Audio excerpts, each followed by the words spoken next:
project coordinator for Wisconsin Public Power. I'm speaking against the ordinance as written. We are, as Jake mentioned, the power supply for Evansville Water and Light. We're pursuing a number of community-based wind projects that will connect to our member utility distribution systems. In this way, we create a distributed generation facilities that will supply renewable energy to the local customers of our member utilities. We certainly want to place these turbines in a responsible manner, and therefore propose alternate numbers for the wind turbine siting ordinance. Before discussing those alternatives, I'd like to cover one issue regarding the sound from wind turbines.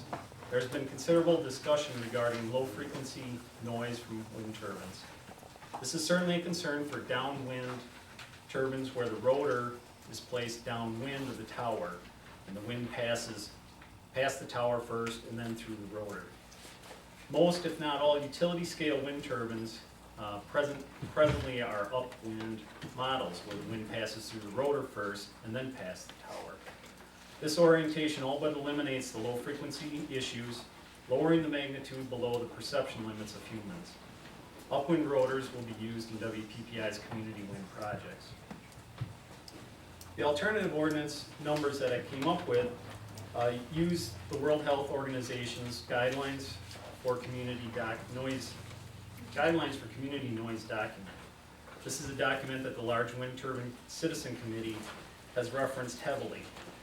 To clarify Renee's comments, in dwellings, whose indoor guideline for bedrooms states a level of 30 dB LA equivalent for continuous noise and 45 dB LA equivalent for single sound events. At nighttime, WHO recommends that outside sound levels about 1 meter from the facades of living spaces should not exceed 45 dB LA equivalent, so that people may sleep with windows open. Let me repeat that. Outside sound levels about 1 meter or a yard from open windows should not exceed 45 dB LA equivalent. Using that 45 dBA level and a hemispherical sound propagation equation from a white paper titled Wind Turbine Acoustic Noise, which is another paper that's been referenced by the Large Wind Turbine Committee, it is found that the distance required to achieve 45 dBA is 840 feet.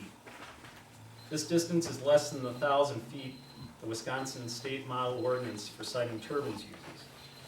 WPPI proposes an ordinance that has a 1,200-foot setback and a 45 dB limit on the sound pressure level.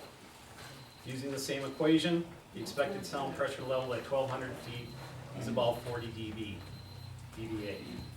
We feel that this is a respectable compromise between the state model ordinance and that proposed by the Large Wind Turbine Citizen Committee. Thank you for your consideration on this proposed ordinance.